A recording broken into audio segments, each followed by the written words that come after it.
قرآن ہے میرا رہنما، قرآن شفا ہے، نور ہے قرآن، جلا دل کی میرا قرآن، رضا رب کی میرا قرآن، قرآن قرآن۔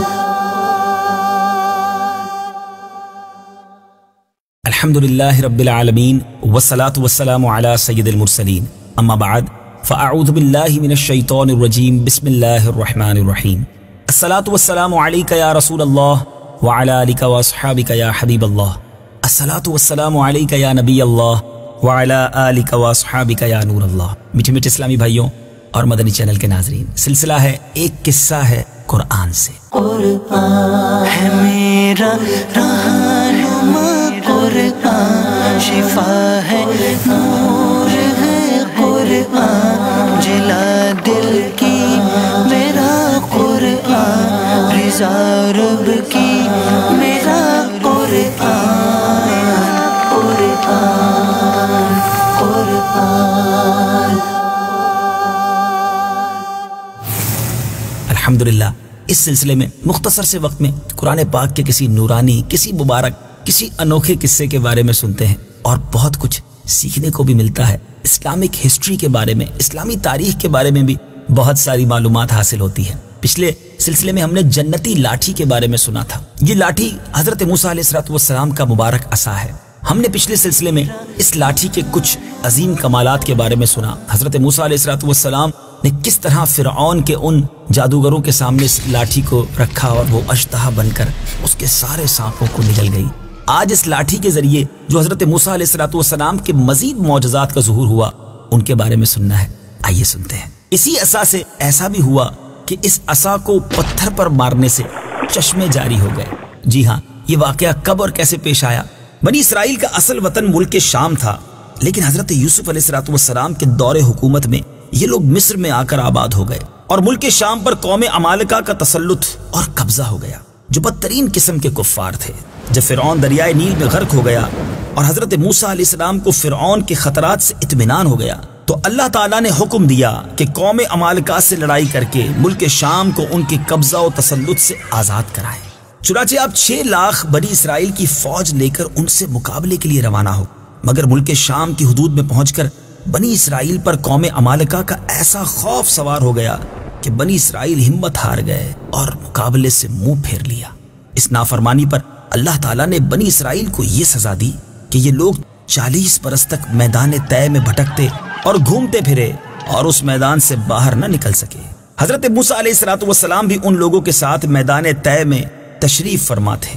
جب بنی اسرائیل اس بے آب و گیاہ میدان میں بھوک و پیاس کی شدت سے بےتاب ہو گئے تو اللہ تعالیٰ نے حضرت موسیٰ علیہ السلام کی دعا سے ان لوگوں کے لیے کھانے کے لیے من و سلوا آسمان سے اتارا۔ من کیا تھا، سلوا کیا تھا، نام تو بڑا سنا ہے۔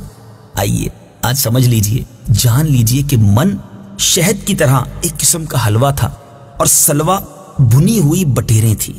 کھانے کے بعد جب یہ لوگ پیاس سے بےتاب ہونے لگے اور پانی مانگنے لگے تو حضرت موسیٰ علیہ السلام نے پتھر پر اپنا عصا مار دیا تو اس پتھر میں 12 چشمے پھوٹ کر بہنے لگے اور بنی اسرائیل کے 12 خاندان اپنے اپنے ایک چشمے سے پانی لے کر خود بھی پینے لگے اور اپنے جانوروں کو بھی پلانے لگے، اور پورے 40 برس تک یہ سلسلہ جاری رہا۔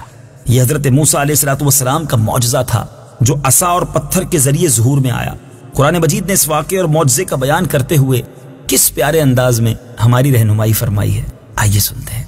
وَإِذِ اسْتَسْقَى مُوسَى لِقَوْمِهِ فَقُلْنَا اضْرِب بِّعَصَاكَ الْحَجَرَ فَانفَجَرَتْ مِنْهُ 12 عَيْنًا قَدْ عَلِمَ كُلُّ أُنَاسٍ مَّشْرَبَهُمْ۔ ترجمہ: اور یاد کرو جب موسیٰ نے اپنی قوم کے لیے پانی طلب کیا تو ہم نے فرمایا کہ پتھر پر اپنا عصا مارو، تو فوراً اس میں سے 12 چشمے بہ نکلے اور ہر گروہ نے اپنے پانی پینے کی جگہ کو پہچان لیا۔ میٹھے میٹھے اسلامی بھائیوں، ایک اور معجزہ جو اس عصا کے ذریعے حضرت موسیٰ علیہ السلام کا ظہور پذیر ہوا کہ عصا کی مار سے دریا پھٹ گیا۔ کیسا عصا تھا کیسی لاٹھی تھی اور اس کے کیسے کیسے کمالات تھے۔ حضرت موسیٰ علیہ السلام ایک مدت تک فرعون کو ہدایت فرماتے رہے، آیات و معجزات دکھاتے رہے، مگر اس نے حق کو قبول نہیں کیا، بلکہ اور زیادہ اس کی شرارت اور سرکشی بڑھتی رہی۔ اور بنی اسرائیل نے چونکہ اس کی خدائی کو تسلیم نہیں کیا، اس لیے اس نے مومنین کو بہت زیادہ ظلم و ستم کا نشانہ بنایا۔ اس دوران ایک دم حضرت موسیٰ علیہ السلام پر وحی اتری کہ آپ بنی اسرائیل کو لے کر اپنے ساتھ راتوں رات مصر سے ہجرت کر جائیں۔ چنانچہ حضرت موسیٰ علیہ السلام بنی اسرائیل کو اپنے ہمراہ لے کر مصر کی طرف روانہ ہو گئے۔ جب فرعون کو پتا چلا تو وہ بھی اپنے لشکروں کے ساتھ بنی اسرائیل کی گرفتاری کے لیے پیچھے دوڑ پڑا۔ جب دونوں لشکر ایک دوسرے کے قریب ہو گئے تو بنی اسرائیل اب خوف سے چیخ پڑے، پریشان ہو گئے کہ اب فرعون اور اس کے سپاہی ہمیں گرفتار کر لیں گے۔ بنی اسرائیل کی پوزیشن بڑی نازک تھی۔ اب چونکہ فرعون کا خونخوار لشکر بالکل پیچھے اور آگے موجیں مارتا ہوا دریائے نیل تھا، اس پریشانی کے عالم میں حضرت موسیٰ علیہ السلام بڑے مطمئن تھے اور بنی اسرائیل کو تسلی دے رہے تھے۔ جب دریا کے پاس پہنچ گئے تو اللہ تعالیٰ نے حضرت موسیٰ علیہ السلام کو حکم فرمایا کہ دریا پر اپنی لاٹھی مارو۔ چنانچہ جو ہی آپ نے دریا پر لاٹھی ماری تو فوراً ہی دریا میں 12 سڑکیں بن گئیں اور بنی اسرائیل ان سڑکوں پر چلتے ہوئے سلامتی کے ساتھ دریا پار کر گئے۔ فرعون جب دریا کے قریب پہنچا اور اس نے یہ 12 سڑکیں دیکھی تو وہ بھی اپنی لشکروں کے ساتھ انہی سڑکوں کے ذریعے دریا پار کرنے کے لیے نکل پڑا، مگر جب فرعون اور اس کا لشکر بیچ دریا میں پہنچے تو اب وہ راستے ختم ہو گئے اور دریائے نیل جو موجیں مار رہا تھا اب فرعون کے لشکر کے اوپر آ پڑا اور فرعون اپنے لشکروں سمیت دریا میں غرق ہو گیا۔ یہ عجیب و غریب واقعہ قرآن مجید میں کہاں، کیسے اور کس انداز میں موجود ہے؟ آئیے آیات قرآنی سنیے اور ترجمہ سنیے۔ فلما تراءى الجمعان قال أصحاب موسى إنا لمدركون۔ ترجمہ، پھر جب دونوں گروہوں کا آمنا سامنا ہوا تو موسیٰ کے ساتھیوں نے کہا بے شک ہمیں پا لیا گیا۔ قال كلا إن معي ربي سيهدين۔ ترجمہ، موسیٰ نے فرمایا ہرگز نہیں، بے شک میرے ساتھ میرا رب ہے، وہ ابھی مجھے راستہ دکھا دے گا۔ فأوحينا إلى موسى أن اضرب بعصاك البحر فانفلق فكان كل فرق كالطود العظيم۔ ترجمہ، تو ہم نے موسیٰ کی طرف وحی بھیجی کہ دریا پر اپنا عصا مارو، تو اچانک وہ دریا پھٹ گیا تو ہر راستہ بڑے پہاڑ جیسا ہو گیا۔ وَأَزْلَفْنَا ثَمَّ الْآخَرِينَ۔ ترجمہ، اور وہاں ہم دوسروں کو قریب لے آئے۔ وَأَنجَيْنَا مُوسَى وَمَن مَّعَهُ أَجْمَعِينَ۔ ترجمہ، اور ہم نے موسیٰ اور اس کے سب ساتھ والوں کو بچا لیا۔ ثُمَّ أَغْرَقْنَا الْآخَرِينَ۔ ترجمہ، پھر دوسروں کو غرق کر دیا۔ إِنَّ فِي ذَلِكَ لَآيَةً وَمَا كَانَ أَكْثَرُهُم مُؤْمِنِينَ۔ ترجمہ، بے شک اس میں ضرور نشانی ہے اور ان فرعونیوں میں اکثر مسلمان نہ تھے۔